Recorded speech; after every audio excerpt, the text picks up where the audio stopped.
Morning. Morning to everyone there. Thanks so much for joining. Oh, Early Wednesday morning for you. It's 5 p.m. here in California, so a little bit darker now.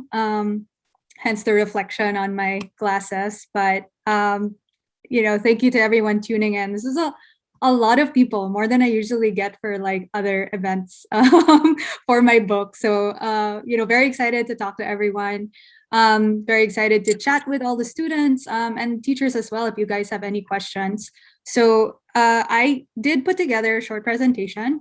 It's about 15 minutes long. If I could get the permission to do screen share, I'll set that up. But yeah, I really like that introduction. I think, you know, I admit, even for me, it's hard to read these days. So I don't blame anyone who's like having a hard time with reading. But when I am able to read, it actually really helps me and makes me happy. So I think it is important, but I understand it's like hard to focus these days, and we can talk about that in the Q&A. So I'll go do my presentation, and then hopefully just spend a lot of time talking. Sweet. Okay, so I'll get started. So initially when I was thinking about what I should talk about, I thought maybe I'll share some of my tips or ideas around how you build a creative practice. It is slightly geared towards writing, but whatever your creative practice is, whether you like drawing or you like making music, singing, acting, or something else, you know, even if you haven't figured out yet what you like to do, hopefully some of this will be useful. Me personally, I don't only write, I actually also like playing music. I like sketching, so I think it's totally okay to have several things you're interested in too.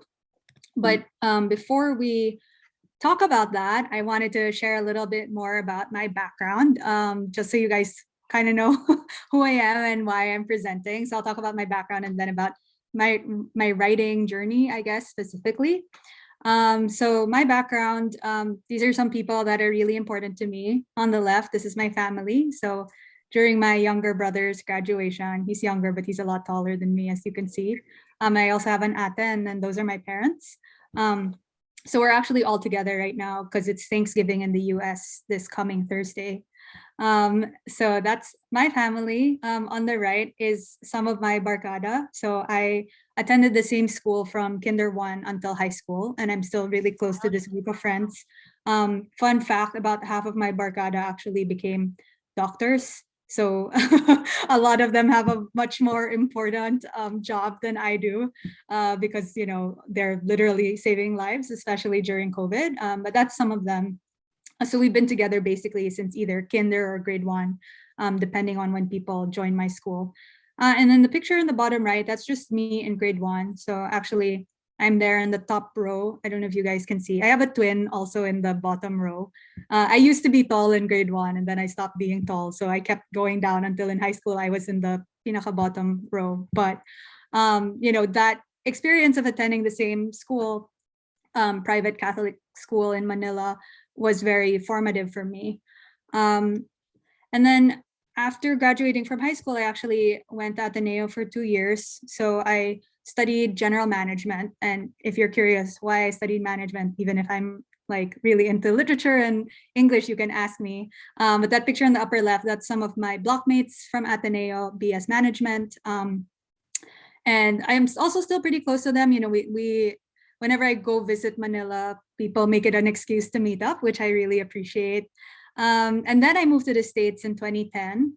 So I finished undergrad here. And then I started working in technology. So outside of, you know, my writing career, I actually work in technology full time. Um, and I started out at a startup called Guidebook. So that image on the bottom left, these are my coworkers from Guidebook, where I worked for almost 5 years, mostly in California, in the Bay Area.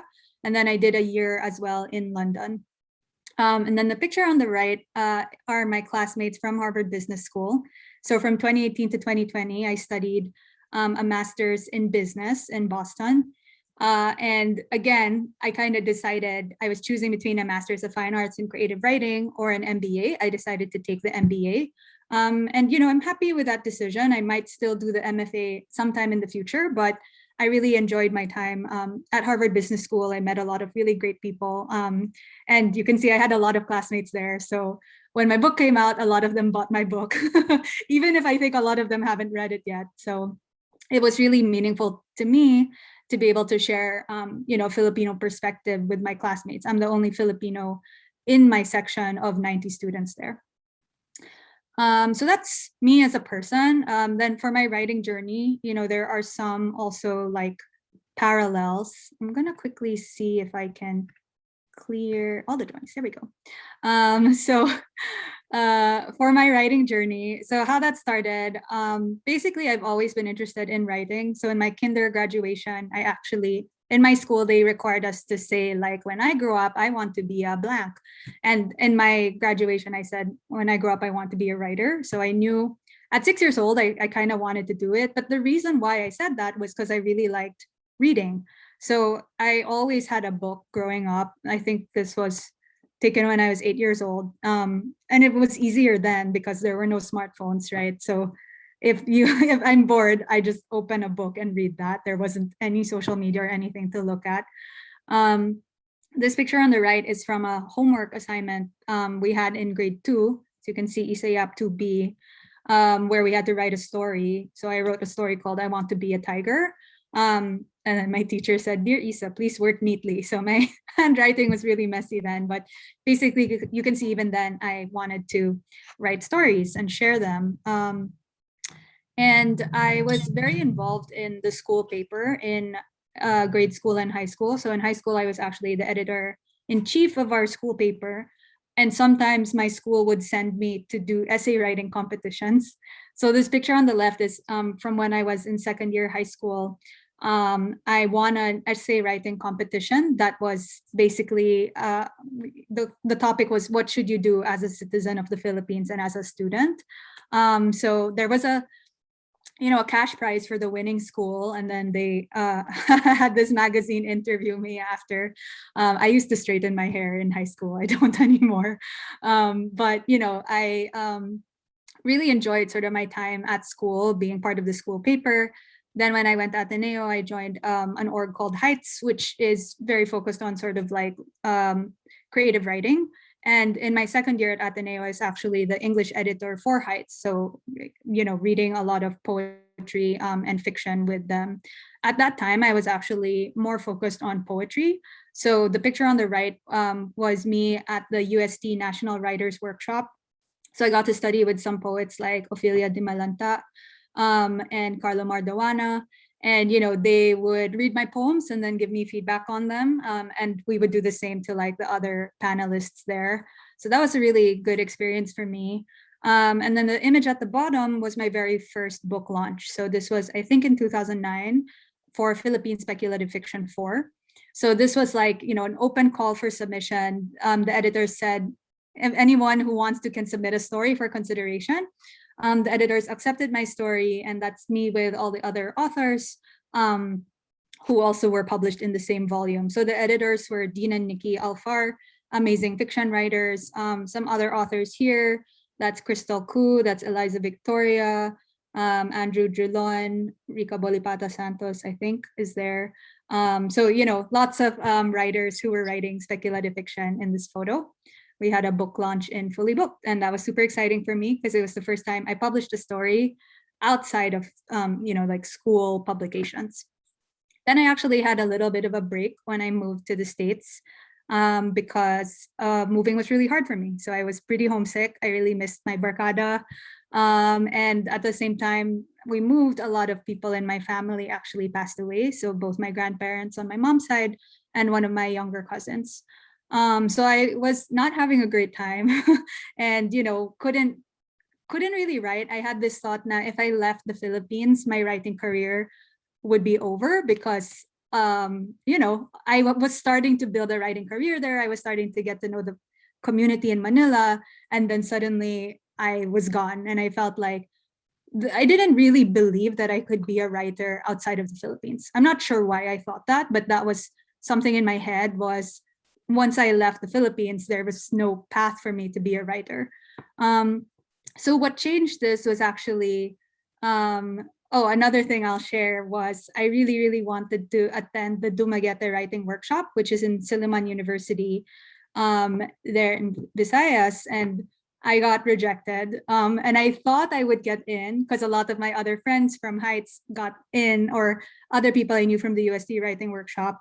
So I was actually really ashamed that I was not accepted, to the point where I got blisters on my hands, like my body was physically reacting to the rejection. So I thought, I'm not such a good writer, like, oh, because they didn't accept me, and this was the year I moved to the States, then I never have a chance at attending a writing workshop again. So I was very sort of like hurt by that experience, and it meant that I didn't try for several years. But then in 2013, when I graduated from college, that year I decided to apply to this writing workshop called Clarion in San Diego in the States. And the reason why I felt I could apply was like I had nothing to lose. Like, anyway, I don't have a writing career. Anyway, no one cares. So I might as well just try. And I actually got accepted. So this was a very important workshop for me. It was 6 weeks long in the summer in San Diego. This is my class. So there were 17 other students. And again, it was a workshop. So I submit a story and then everyone critiques it, which means they tell you what they like about it and what they don't like about it. But I wrote a lot of stories in that workshop. Several of the stories I wrote there actually are in my book. So this was 8 years ago, which shows you how long it takes to publish sometimes. But, I made some really important friends there. One of them is Alyssa Wong. She is a half Filipino, half Chinese American writer. She actually writes a lot for comics now. She also wrote for the video game Overwatch for a while. So we were roommates at Clarion and still very good friends. And at Clarion, I developed my writing community for the first time outside of Manila, which I think is really important. And these pictures on the right are just, some events I've done after. So once a year, usually I try to attend at least one writing conference. That way I get to meet other writers and interact with them. That's me doing a reading for an anthology in San Francisco at the bottom. And, my pace has been kind of like one story a year, basically, since graduating from Clarion. So it's not fast. It's 1 to 2 stories a year. These are some of the stories that I published after Clarion. They're short stories, but they actually got covers. So this one on the left was written at Clarion, A Cup of Salt Tears. This is about a kappa, which is a monster from Japanese mythology. So I really like Japanese culture. I actually studied Japanese for a long time, and I did study abroad there. So, have a lot of affinity for it, although I'm not Japanese at all. But, I had spent 3 months in Tokyo. So I really like onsen, which is the bathhouse. And so I wanted to write a story about it. In the middle is my cover for Milagroso, which is actually about the Pahiyas Festival, which takes place in the Philippines every year. So that also got published. These are both published on Tor.com. On the right is a magazine cover for Uncanny Magazine, where I wrote a story about a Bakunawa, and that got included in this magazine. So usually in science fiction and fantasy, the magazines come out every month or every 2 months, and you usually share the table of contents with other authors. And I also have published 2 books, actually. So Hurricane Heels, I think that's the link that they were sharing below. Fun fact, my ate actually drew these characters. So my older sister's an artist. But Hurricane Heels was a series of interconnected short stories I wrote in 2016. They were published by the Book Smugglers. Actually, the publisher no longer exists. So you can't get a copy of the book anymore, but you can still read the stories online. And then this year, in 2021, Never Have I Ever, my short story collection, came out from Small Beer Press. So the cover is by a Filipino-American artist named Alexa Sharp. So I'm really happy. I'm always able to promote Filipino artists. I always try to do that where possible. So that's sort of my writing journey. I'm happy to answer any questions about it later, but I'll go into my 5 tips for nurturing a creative practice, just so that I can leave you guys with something that's not just me talking about myself. So my first tip is to really consume a lot. For people who like writing, this means reading a lot, if you like art, I mean, looking at different kinds of visual art, whether that's online or in person. I think it's really important to read or experience different things in different genres. But when you start feeling like you're more interested in something, I also think it's okay to spend a lot of time on that, as long as you're paying attention to why. Um, I think it's important to like be aware of your influences, of the things that you're really drawn to. And I actually am kind of a fan of copying things. So I don't mean like plagiarizing homework, but I mean, if you like a certain author's style, then you should try to copy it when you're writing your own stories, how they make their sentences. Same thing with drawing, actually, I think. I even encourage writers to copy down by hand lines that they really like, whether that's from a poem or a story, because I think the act of writing it down teaches your brain something about how that person puts words together. So, like I shared, I was a reader first before I was a writer. I think this is true of basically every writer. You can't really make the thing that you want to make unless you're like consuming a lot of it. So that's very important. Same goes for musicians. Um, the second tip is to practice. Very boring, but I think that there's not really any shortcuts to getting better. I mean, I believe that geniuses exist, and I think, they're geniuses. In writing, it's a little bit more rare. In music and in art, sometimes there are. But for most people, you just have to spend a lot of time doing it. So, like I shared, I've been writing stories since I was 6 years old, probably. And I published pretty young. I was 18 when I sold that first story. But it's not really the age that matters. I think when I was younger, I used to think like, oh, it's more cool if you're like good at something when you're young. And a lot of people like want to congratulate you on being good because you're young. But in fact, like that first publication, one of the things that people were saying at the book launch was like, oh, wow, you're only first year in college. That's so cool. Now I'm older, right? And for me, it's like the age thing quickly goes away and it's more important that you like spend time on it really and keep going. So I don't think it really matters what age you are when you start. I think what matters is that you keep doing a lot of it. And I think it's important that you don't focus too much on outcomes to start. So in writing, the trap is publication, right? You immediately want to publish your work and get your stories out there, get accepted into magazines or school folios, that kind of thing. But you have to focus on doing the work first and like figuring out how you want to be doing that work. And I also think it's important at some point to learn to revise your work. So if you write a lot of stories or if you make a lot of drawings, that's great.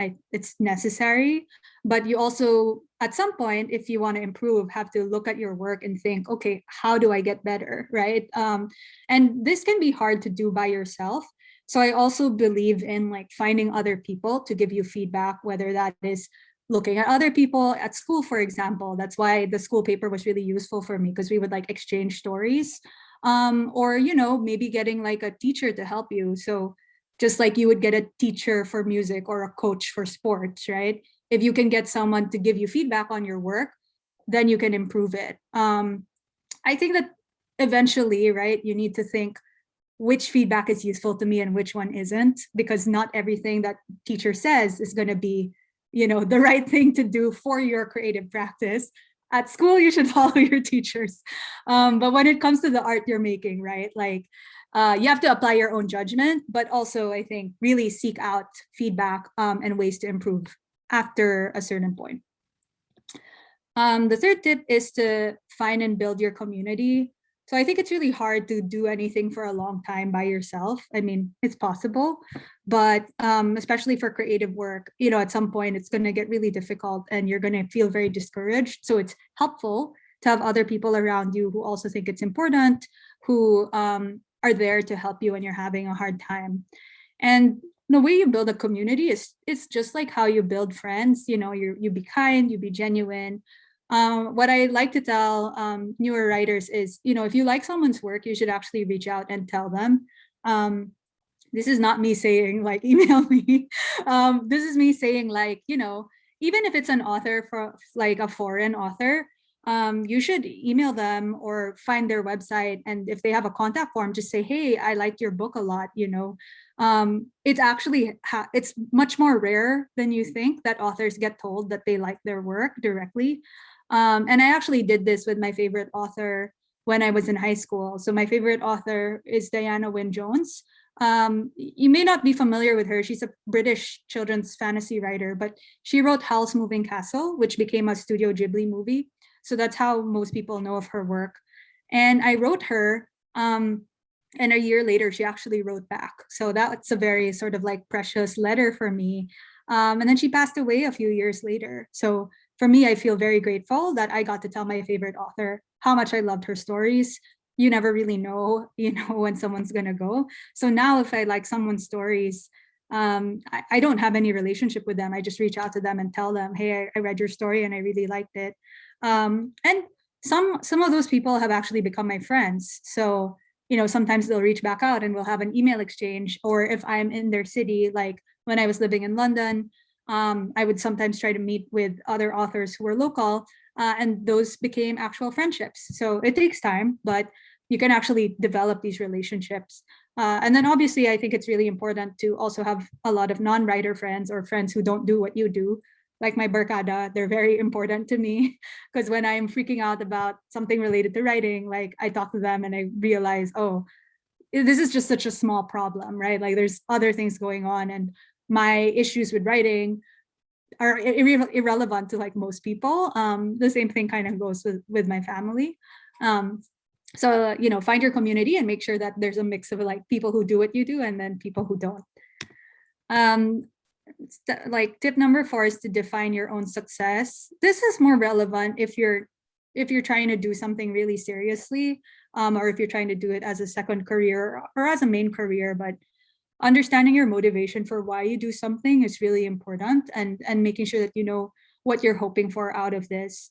I'll say like this is important because at some point you're going to start comparing yourselves to other people, and it can get really challenging, because you're going to start to feel jealous most of the time, right? It's inevitable. And I think it's worse now because of social media. Like you're going to look online and see like, oh, this person got, you know, this award, or this person, their book has a better cover than mine, or something like that. And you have to be able to tell yourself like what actually matters to you so that you go for it, and you don't get distracted by other people's success, because you're the one that's going to feel hurt, you know, if you're too focused on what other people are doing. So I think it's really important that you know why you're doing something. Like for me, for example, at first it was just I want to tell a good story, like that's the most important thing. You know, I have characters that I want to share, and then when I started getting published in the States, obviously I was never asked this in the Philippines, but when I was published in the States, they would ask me like, why do you want to show Filipino culture? Or is it important to you to show Filipino culture in your stories? And to me, it's like, I mean, of course I'm gonna draw from my own culture. That's what I know. And that's and you know, I was like, that's the story I want to tell. Like it wasn't anything more than that. But actually over time, that has become much more important to me, to try and, you know, show more Filipino monsters, for example, in my stories, so that people who've never read about a manananggal or a kapre can encounter it for the first time. So, you know, I write for Filipinos so that they can see themselves in my stories, but I write for non-Filipinos so that they get like interested to and exposed to our culture. So, you know, it didn't start out that way, but that then became one of my reasons why I write and why I write the stories that I write. So my last tip is to persist, to be in it for the long haul, to accept that rejection is a part of it. I still get rejected for my work pretty often. You know, I would say about 80% of the time I get rejected at least once for something I submit. 20% I get accepted on the first try. And that's a pretty good ratio, to be honest. I've been very lucky. You know, no matter what you do, you're going to get rejected a lot for it. I'll share like, I went to Harvard Business School, but I actually applied to the MBA twice. So the first time I applied, I got rejected from all the schools I applied to without an interview. Then I tried again the next year, and then I got into Harvard, which I really was not expecting, because the previous year I was rejected everywhere. So, rejection happens. You kind of have to make your decision of like, is this important enough to me to try again?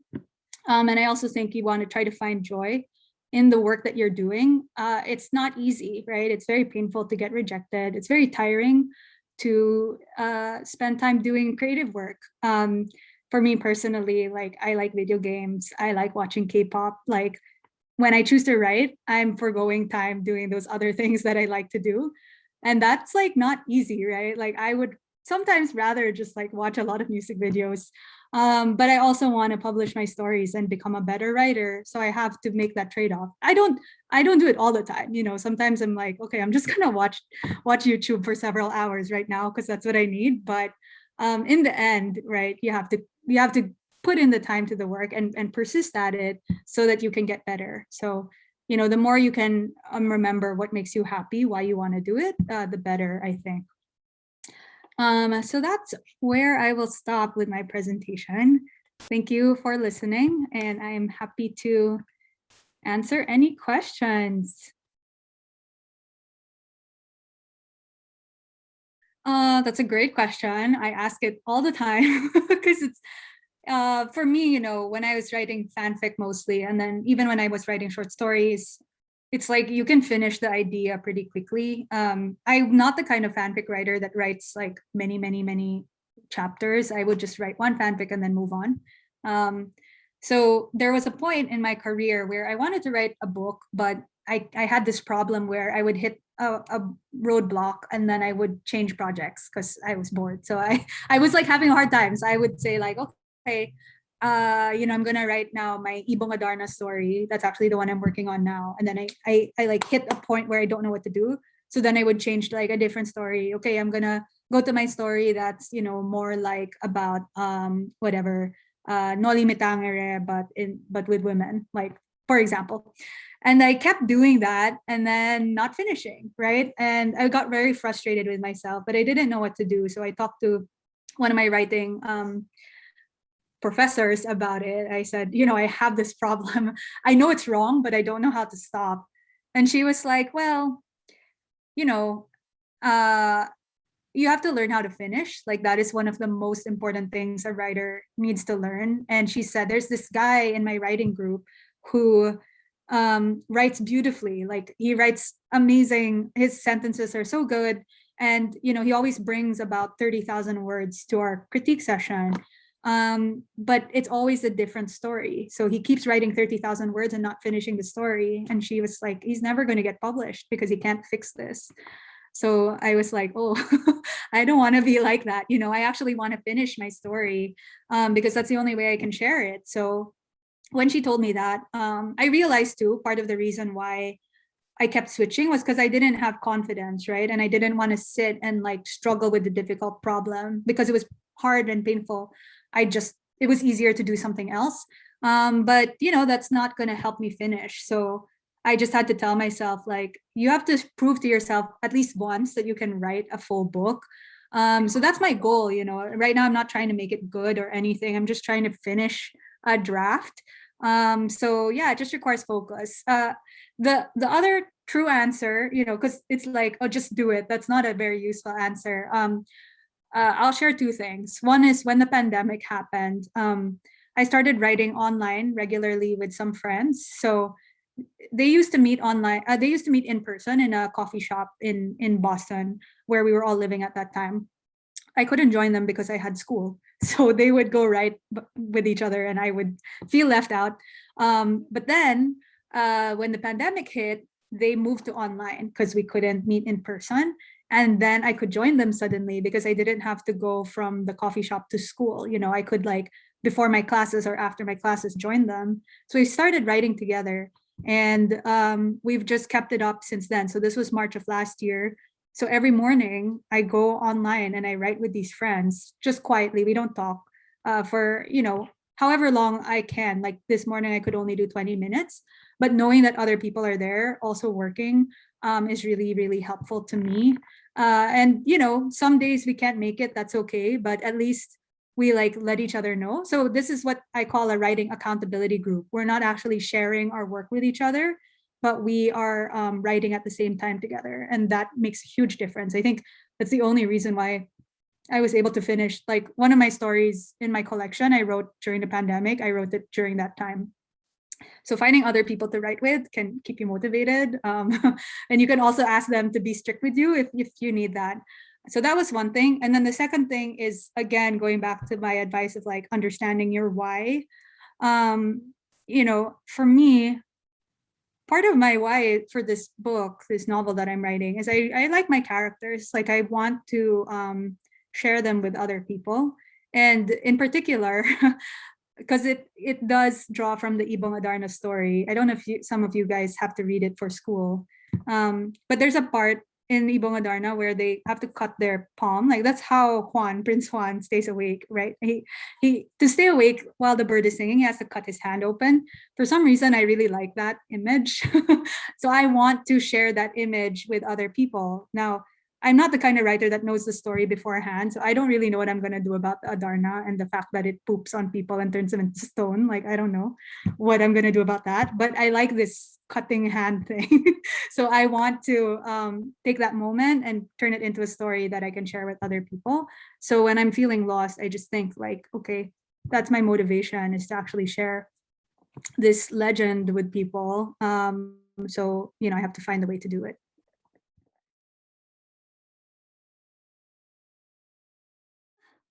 For me, it's like, when I look back or think, what would I have done differently? It's really hard to say, because I think even the really bad experiences end up shaping you, right? Like, for me, um, moving to the States was not a good experience, but it did allow me to have my like day job career, and eventually help me with my writing too. But at that time, it was rough.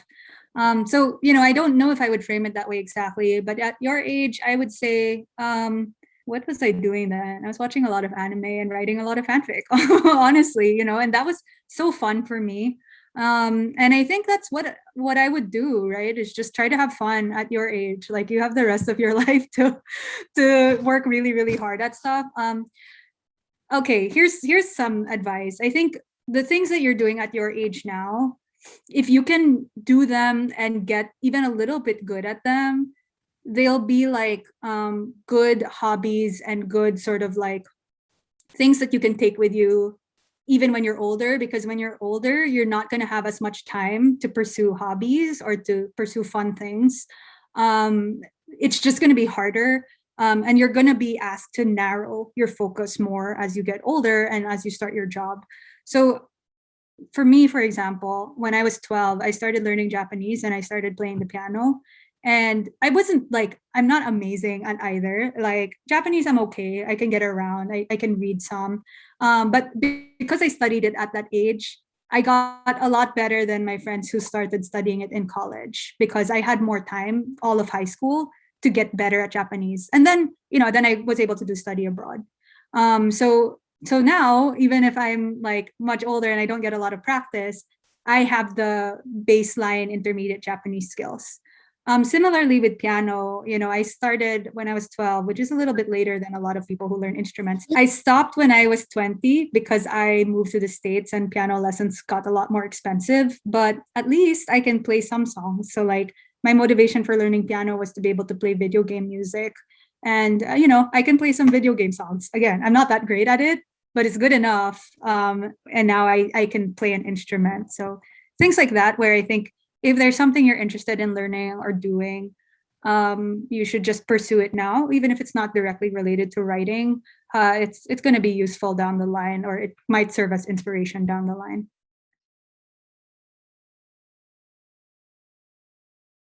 How I come up with characters, honestly, it's not a process that I can like really describe step by step, because for me they kind of just appear.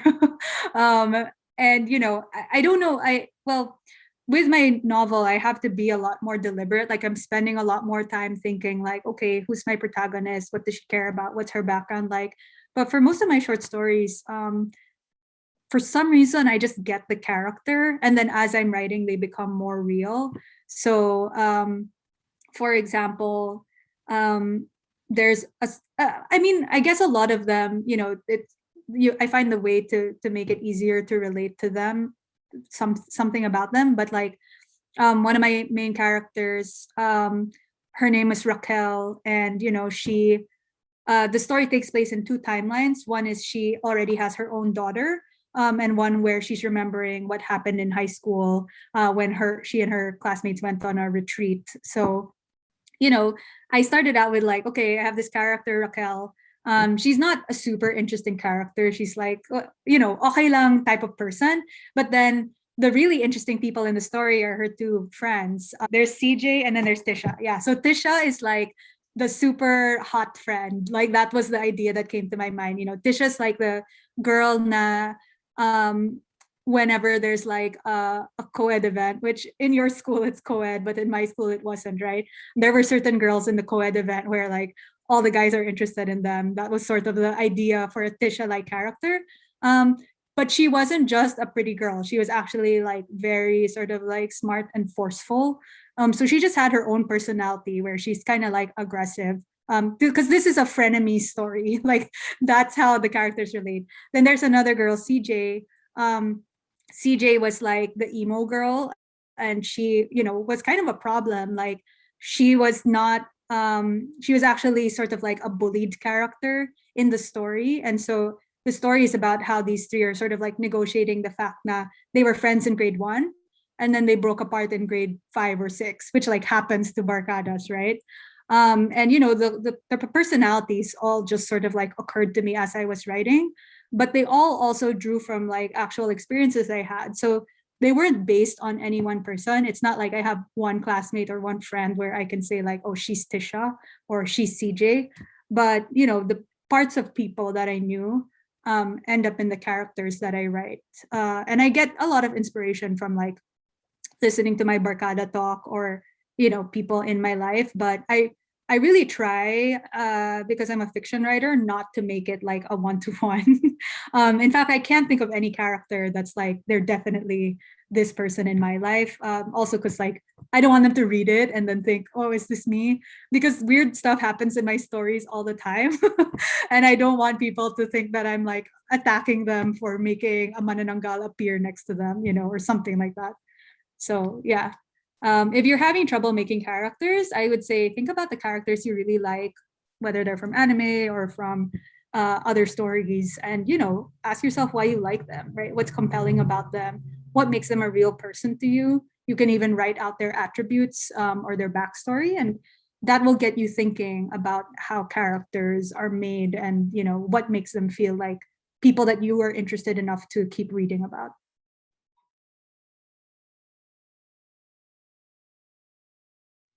To be honest, by nature of being yourself, the story is going to be original. What I mean by that is, I think that there can be 100 manananggal stories in the same way that there are 100 vampire stories, and people just don't get tired of reading about vampires over and over. I mean, maybe some people get tired, but like every couple years, there's another vampire story. And so for me, it's like, okay, well, if we can keep reading about vampires, surely we can keep reading about manananggal. The story is going to be different because the person writing it is going to be different. So I am not like you. You're going to have a different perspective on things than me. So, I don't really try hard to be original. I kind of just think like, okay, um, let's say I want to write about the Chanak, right? Like, what is my idea about the Chanak, or what am I trying to express about it? And I have a friend whose dad once heard a Chanak crying on the side of the road. So that's sort of like my starting point. And then, from there I folded into a story about like motherhood, for example. So I did end up writing a Chanak story. I didn't really know where it was going to go when I started. I just knew I wanted to write about Chanaks. And it turned out to be about, a mother that's very lonely who ends up adopting a Chanak. But I watched the trailer for the Chanak movie. I forget the name of it, but there's some kind of Chanak movie out there. I think Judy Ann Santos is in it. So I watched the trailer and like I was like, okay, like this is a different Chanak story, and there's gonna be a lot of differences in them. I'm not trying to copy what they're doing. I actually can't watch scary movies. I get too scared. But I do watch the trailers because I find them interesting. So yeah, I think by virtue of being who you are, the story is going to be original anyway. as long as you're like writing your own thing and following your own sort of like interest in it. And the other thing I'll say is I think there is a lot of interest, especially now, in having stories that draw from other cultures. So 10 years ago when I was, writing then, I didn't see a lot of diversity in the bookstores. And if you go look at like the fantasy section or the YA section, they're all like, the same kind of story really. And all of them took place in like either the States, Europe, or like the fantasy Europe. But now, if you go to the bookstore, there are more books based on Asian cultures, based on South Asian cultures, based on Latin cultures. So the diversity shift has started, and I think it's a good time now. I see a lot of agents asking for like more stories from non-Western cultures. So I think it's a really good time now if you're interested to be pursuing very Filipino stories. This is a great question, and I think especially today reading, it's really hard because there's so many distractions. Like I said, I'd rather watch K-pop on YouTube than read sometimes. And B, there's like many formats for it. So it's not just books now, right? You can read tweets, you can read articles, you can read Wattpad stories. I consider manga reading, right? You're or comics, you're consuming it in a different form. um, I would say, it's hard to force yourself. And I think there's so much stress now, and, school is hard. So, like, I wouldn't force you to do it unless you want to. But if you're interested in, like, developing a reading practice and getting better at reading, I would say try to find stuff that you're interested in, right? Like, don't read a difficult book because everyone says you should. Just like read what you're interested in, read what you like, try different things. Maybe you'll find something that you like, and then that will keep you reading. And then the second thing is like just do it when you can. So I usually read before I go to sleep. That's like the time I have. Or I try to. I've kept up the habit of keeping a book in my bag, so that if I'm waiting somewhere rather than checking my phone, I'll just read a few pages. Lastly, you might want to try audiobooks. I don't know how accessible they are there. Probably there's some companies that allow you to do it and to listen. For me, when I'm walking or doing chores, sometimes I listen to audiobooks, and that helps me get my reading in. Um, there's a Filipino actually voice actor. He read Randy Ribai's Patron Saints of Nothing. And he won like an award for having like a golden voice. And I was like, oh, that's so cool. He's Filipino. So you might want to check out that book.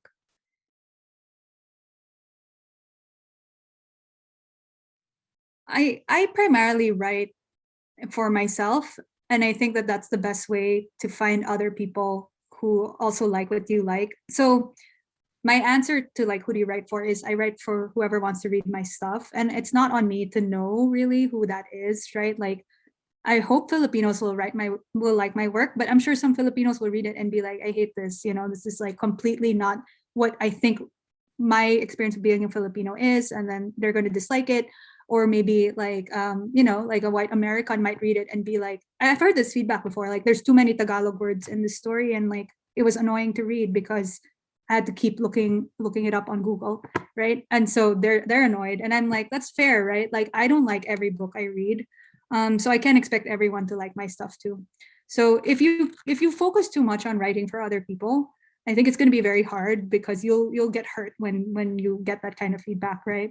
Um, so I would say, have conviction about what you want to write about and just focus on like you, or in my mind, I actually have like a cinema where some of my closest friends are sitting, and I know that they will like what I write, because I trust them. Like I'm writing for them. Sometimes it's hard to write for myself. I don't think I'm important enough to write for. Sometimes I think that, but I think, okay, I have like five friends in my mind cinema that will be very happy when I finish this story. They've told me they want to read it, and I believe them.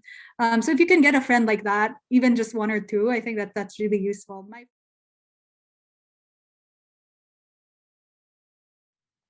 I give myself time to feel bad. That I think that's a very important step. For me, I always experience it kind of like white noise, like shing, like like I just feel it, and it feels bad for a little bit. But then one concrete way that I try to help this is when someone says something nice, I actually write it down. So if someone gives me a good review or someone, tweets, I like this book, I take a screenshot of it and I put it in a folder in my computer that says nice things people have said. Like literally that's what the folder is called. So that when I have a bad day, I can like go and look at that. But I'm lucky because I sometimes get that feedback, right? Or like, my friend will text me like, hey, I actually read your story. I liked it. I like save that text, because I'm not so strong. Like I'm weak. On some days I'm gonna need to look at that. But for like dealing with rejection, I think just be kind to yourself, right? Like you tried, and that's the most important thing, is that you tried. It won't feel that way in the moment, but I know some authors, like for every rejection they have a tally, and then when they hit like 50 rejections they buy themselves ice cream, like they have a treat for rejections, because that shows that they were trying. So I think that kind of thing is actually really great if you can view the attempt as a thing to reward yourself for. Even if you get a rejection, it's still really good. And that's why the community is really important, so that when you're feeling sad and like feeling sorry for yourself, you can have friends that you can go to who won't get annoyed. And you can say like, oh, I'm so sad, I got rejected today, and then they'll be like, oh, it's okay, like I don't believe in carrying the burden by yourself the whole time.